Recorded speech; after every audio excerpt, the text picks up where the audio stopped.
Então, vamos lá. O PNAIS e a PAIS, tá?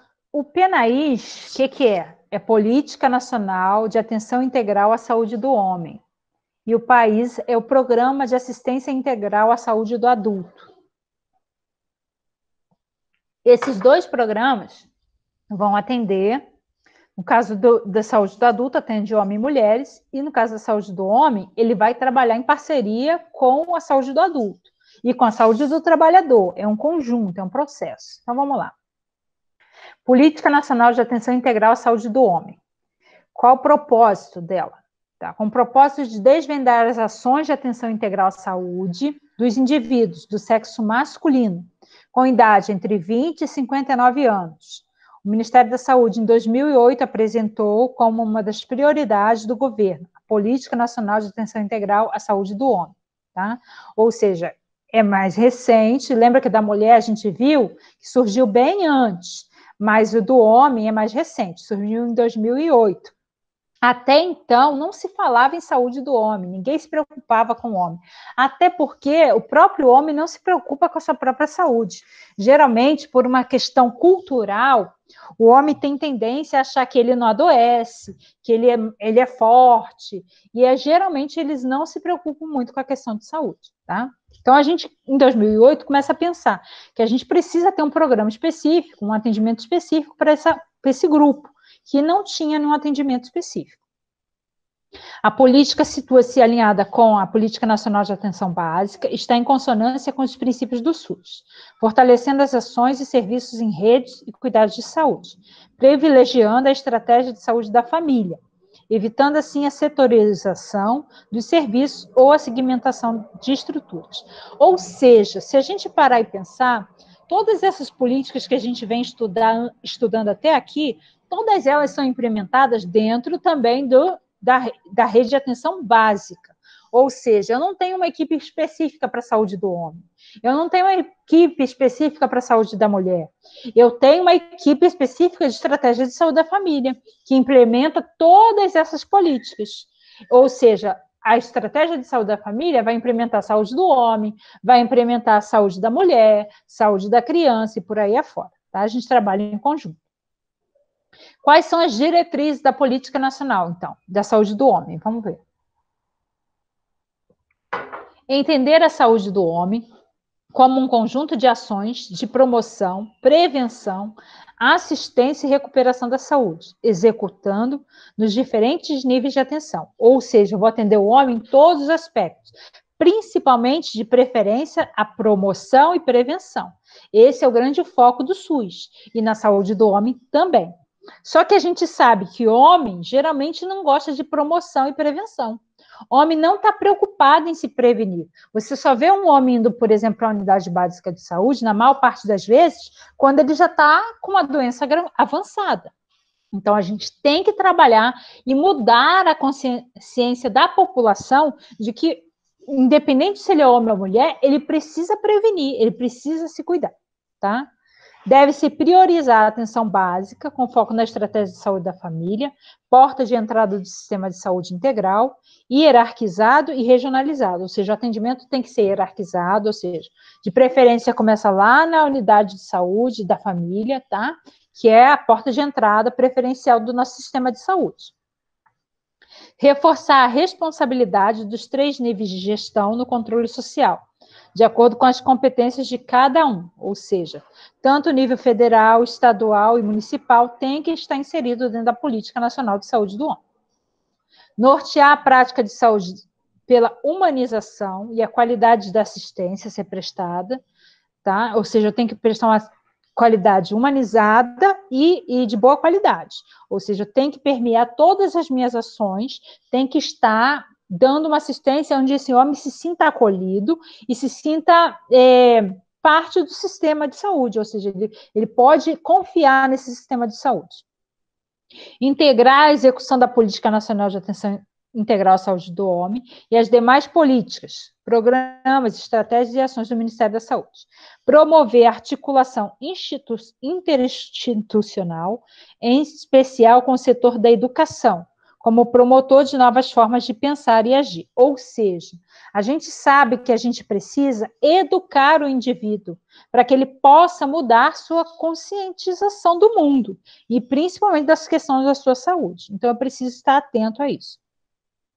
Reorganizar as ações de saúde através de uma proposta inclusiva, na qual os homens consideram os serviços de saúde também como um espaço masculino, e, por sua vez, os serviços de saúde reconheçam os homens como sujeitos que necessitam de cuidados. Ou seja, você para e analisa. Quando você vai, por exemplo, numa unidade básica de saúde, e você olha o público ali, você vai perceber que a maior parte do público é mulheres ou homens idosos. Dificilmente você vê homens jovens na unidade de saúde, tá? A não ser que ele esteja passando mal, vomitando, sei lá, ou tendo algum quadro muito sério. Mas a grande maioria das pessoas que estão na unidade de saúde são mulheres. A gente caracterizou isso. E aí o homem, muitas das vezes, se sente mal em uma unidade de saúde. Então, a gente precisa começar a mudar esse conceito. Tornar a unidade de saúde um ambiente para todos os indivíduos, homens ou mulheres, independentes, tá bom? Integrar as entidades da sociedade organizada na corresponsabilidade das ações governamentais, pela convicção de que a saúde não é só um dever do Estado, mas é uma prerrogativa da cidadania. Ou seja, a saúde é dever do Estado, mas eu, como cidadão, como indivíduo, também faço parte. Ou seja, não é só o Estado que tem que se comprometer com a saúde, eu também tenho que me comprometer com a minha própria saúde. E as instituições privadas também precisam estar inseridas nesse processo. Elas precisam ter consciência de que, por exemplo, assim, digamos aqui na questão do homem. O homem, ele é um trabalhador. Às vezes a doença que ele adquire vai estar lá no trabalho dele. Então, a empresa que está ali mantendo esse trabalho, ela precisa também ter consciência. Ela também precisa estar inserida nesse processo. É todo um conjunto. Incluir na educação permanente dos trabalhadores do SUS temas ligados à atenção integral à saúde do homem. Ou seja, está reforçando com a própria equipe que ela precisa ter um bom atendimento desse homem, para que esse homem possa se sentir acolhido e possa retornar à unidade, ou seja, reduzindo os danos que ele possa ter sobre a sua própria saúde. Aperfeiçoar os sistemas de informação de maneira a possibilitar um melhor monitoramento que permita tomadas racionais de decisão. Então, como que a gente pode monitorar essa questão e conseguir entender por que esse homem não vem na minha unidade de saúde? O que eu preciso fazer? Que questão eu posso estar mudando? Coisas desse tipo. Que decisões racionais eu posso incluir no meu dia a dia para facilitar a presença desse homem na minha unidade, por exemplo. Realizar estudos e pesquisas que contribuam para a melhoria das ações políticas nacionais da atenção à saúde, tá? Então, eu preciso estar criando estratégias, por exemplo, assim, muitas das vezes você fala assim, o homem não vem na unidade de saúde, por que será? Um motivo, por exemplo, é que a grande maioria dos homens são os responsáveis pelo sustento das famílias.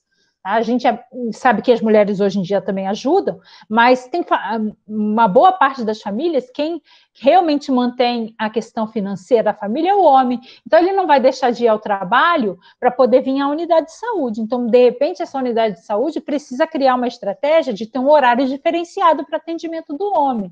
Tá? Então, a gente vai criando estratégias para que esse homem possa ser bem atendido e para que ele possa ser suprido a sua necessidade de modo geral, tá bom? O Ministério da Saúde assegura que grande parte da não adesão às medidas de atenção integral por parte do homem decorre das variáveis culturais. A gente já falou agora aqui um tempinho atrás. Os estereotipos de gênero, enraizados há séculos na cultura patriarcal, tá? Potencializam práticas baseadas em crenças e valores, de que o ser humano masculino não adoece, o ser humano masculino, se eu sou homem, eu não posso ficar adoecer, é que nem aquela questão, homem não chora, coisas desse tipo, são coisas que a gente vai trazendo da nossa cultura, que vem enraizado desde lá do passado, que vai se mantendo, que dificulta o atendimento hoje, principalmente desse grupo, tá? Que são os homens. A doença é considerada como um sinal de fragilidade que os homens não reconhece como inerente à sua própria condição biológica. Então, se eu sou homem, eu não posso adoecer, tem que ficar firme e forte. Aí ele só vai buscar a unidade de saúde realmente quando a coisa está muito feia, e aí às vezes não é, vamos dizer assim, a gente não tem um prognóstico como deveria ter se ele tivesse ido anteriormente. O homem julga-se invulnerável, que acaba por contribuir para que ele cuide menos de si mesmo e se exponha mais a situações de risco. Quer ver um exemplo? Por exemplo, a questão da questão do homem se expor mais. Vamos supor, vamos dar um exemplo assim, bem lúdico. Digamos que a gente está numa cachoeira. Se você parar e analisar, o número de homens que pulam da cachoeira é muito maior do que mulheres. Ou seja, o homem, ele gosta de se autovalorizar, de se sentir importante, de se sentir forte. Então, por exemplo, mostrar que ele é corajoso, de pular lá, não sei do que, andar daquela pedra alta lá na cachoeira, para ele isso é um sinônimo de que ele é forte, que ele é poderoso. Então, ele vai fazer. Já as mulheres não têm essa cobrança da sociedade. Então, por exemplo, assim, você vê o número... Não estou dizendo que não vai ter mulheres lá, mas no caso, esse exemplo que eu dei aqui de uma cachoeira, geralmente são mais homens.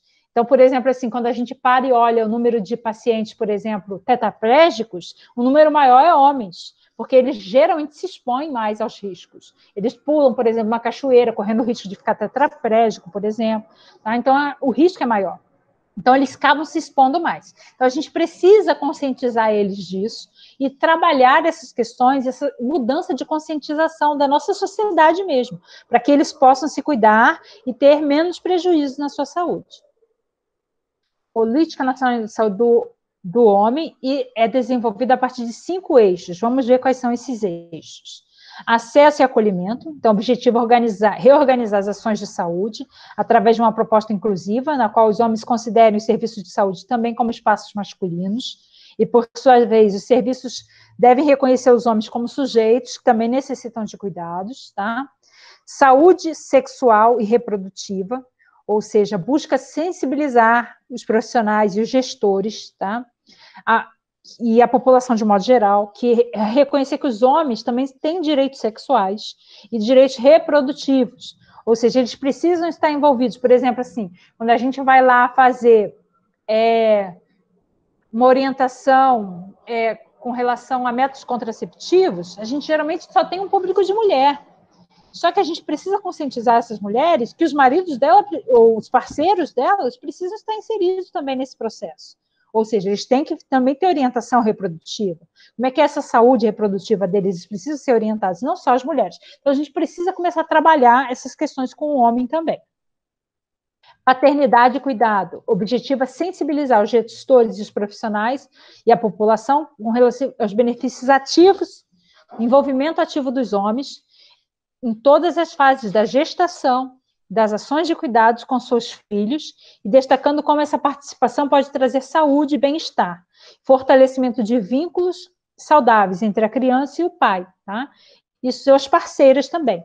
Então, o que é que a gente vai buscar? Fazer com que esse indivíduo se conscientize que ele tem que estar presente no pré-natal, que ele tem que estar presente no parto, que ele tem que estar presente na vacinação da criança. Esse homem precisa ser inserido nesse processo. Quem tem que levar a criança para ser vacinada não é só a mãe, o pai também pode levar, o pai também pode participar desse processo. Então, a gente precisa criar essa cultura, que na nossa cultura brasileira não existe. Geralmente, quem leva a criança para vacinar é a mãe. Dificilmente a gente vê um pai trazendo, principalmente sozinho. Quando o pai está, ele está acompanhando no máximo. Tá? Então, a gente precisa criar essa ideia de que o pai também ele é cuidador. Ele precisa também fazer parte da infância dessa criança. Ele precisa fazer parte da gestação dessa criança. Ele não está gerando essa criança, mas ele também faz parte desse processo. Doenças prevalentes na população masculina, tá? Busca também fortalecer, facilitando principalmente que o homem tenha acesso a doenças específicas, por exemplo, assim, a gente sabe que o homem tem mais tendência a acidentes de carro. A gente vai trabalhar essa questão dos acidentes de carro. A gente sabe que o homem tem mais tendência, por exemplo, a câncer de próstata, que vai dar no homem. A gente vai trabalhar a questão do câncer de próstata. Tudo isso a gente vai trabalhar doenças específicas relacionadas à questão do homem. Tá? Prevenção de violência e acidente, que visa propor ou desenvolver ações que chamem atenção para a grave contundente relação entre a população masculina e as violências, tá? E os acidentes, que nem eu falei aqui agora há pouco. Agora, para a gente fechar, vamos lá. Programa de Atenção Integral à Saúde do Adulto, tá? Qual é o objetivo desse programa? Tem como foco principal a atuação nas condições específicas desse público, ou seja, público adulto. Quais são? Hipertensão arterial, diabetes mellitus, tuberculose, hanseníase e saúde do homem. Então, o programa de atenção à saúde do adulto vai se focar nisso. Nesses 5 aspectos: saúde do homem, hanseníase, tuberculose, diabetes e meningite. Saúde do homem a gente já falou. Diabetes, tuberculose, meningite, a gente vai falar na próxima aula, certo? Quais são os principais objetivos? Abordar o adulto enquanto indivíduo produtivo para a sociedade e prevenir complicações agudas e crônicas do diabetes, da hipertensão e tentar minimizar fatores de risco para doenças degenerativas. Conscientizar sobre a importância da adesão e a assiduidade do tratamento farmacológico. Tá? Esses são os principais objetivos da Política Nacional